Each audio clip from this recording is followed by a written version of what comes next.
প্রত্যেকটা জায়গায় আমি যা ব্যবহার করছি এগুলোই মনে হয় ওদের প্রোডাক্ট।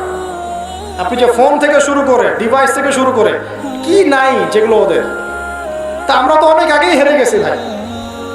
অনেকে বলে যে এখন যুদ্ধ হচ্ছে, এটাই ভুল কথা। যুদ্ধ তো সেই 1917 সাল থেকেই শুরু হয়ে গেছে।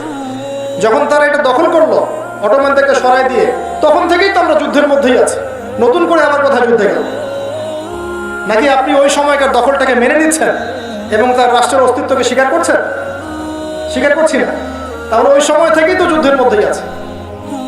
কিন্তু এত কিছুর মধ্যে থাকার পরও ইকোনমিক্যালি আমরা স্ট্রং হতে পারলাম না, ওদের সব কিছু ইউজ করতে হচ্ছে।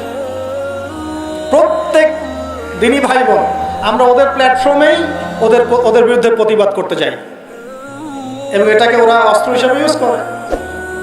আপনি একটা পোস্ট দিয়েছেন, আপনার পোস্ট কি কেন্দ্রিক সেটা সবাই দেখছে এবং তাদের মনিটর আছে, মনিটর হয়ে গেলে আপনার ওখানে কারা কারা পজিটিভ কমেন্ট করলো সব টেস্ট হয়ে গেল। তা ওদেরই ট্র্যাকে নেমে আমরা ওদের বিরুদ্ধে কথা বলতে যাচ্ছি এবং তাদেরকে আমরা ধন্না দিয়ে দিচ্ছি যে আমরাই তারা। তা আসলে আমরা ইকোনমিক্যালি যদি স্ট্রং হতে পারতাম বা এই চেতনাটা একটু মাথায় রাখতে পারি, কিছুটা হলেও আমরা আমাদের দায়িত্ব পালন করতে পারবো। আমি বলছি যে আমরা আসলে কিছু করতে পারবো না। তারপর কি, আমরা যে যার রাষ্ট্রের আন্ডারে আছি সেই রাষ্ট্রের যারা নীতি নির্ধারক তাদের উপর একটা চাপ সৃষ্টি করতে পারতাম। তবে এই চাপটা আমরা এখন সৃষ্টি করতে পারবো না। কেন পারবেন না ভাই বললেন? কারণ আমরা যে বিভক্ত। আমি যদি 10 জনকে নিয়ে কিছু বলতে চাই, চাপ সৃষ্টি করতে চাই, একটা মিছিল করতে চাই বা মিটিং করতে চাই বা স্মারকলিপি জমা দিতে চাই, তা আপনি তো আমাকে এখানে হ্যারাসমেন্টের শিকার করবেন। আরেক দল আমার পিছনে লেগে পড়বে। আমাদের মধ্যে ইউনিটি কোথায় যে আমরা সবাই মিলে একটা জায়গায় বসে একটা স্মারকলিপি জমা দিব যে আমাদের জাতির পক্ষ থেকে পুরো ইউনাইটেড নেশনসের প্রতি এই বার্তা আমাদের, যে বাংলাদেশের মানুষ এটা চায় না বা বাংলাদেশের মানুষ এটা পছন্দ করে না।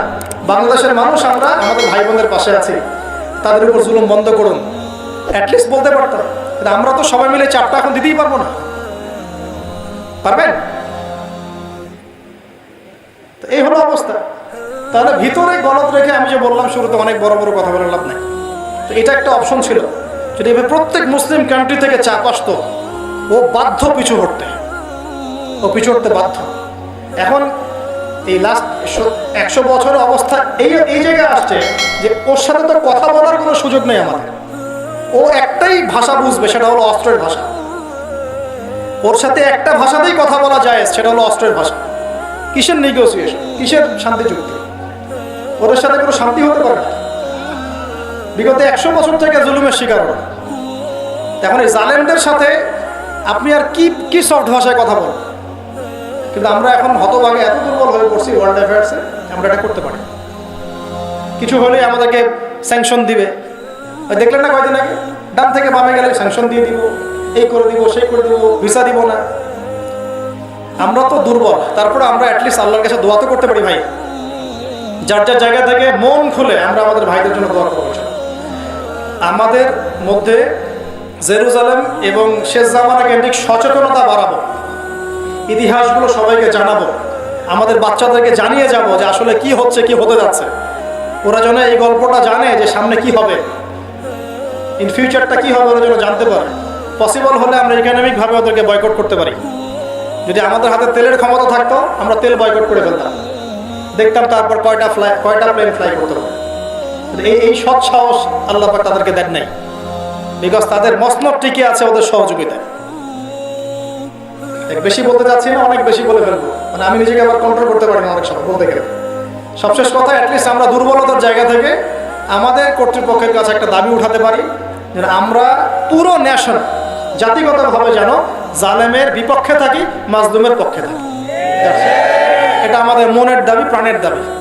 অ্যাটলিস্ট আল্লাহর কাছে বলতে পারবো যে আল্লাহ, আমরা জালেমকে সমর্থন করি নাই, মাজলুমের পক্ষে আমরা ছিলাম, আমাদের হাত পা বাঁধা ছিল, কিছু করতে পারি। যাদের করার সামর্থ্য আছে ওরা যদি এখন এই সমস্যার সলিউশন না করে, আল্লাহ পাক একটা একটা করে ধরবেন আর হিসাব নেবেন ইনশাআল্লাহ।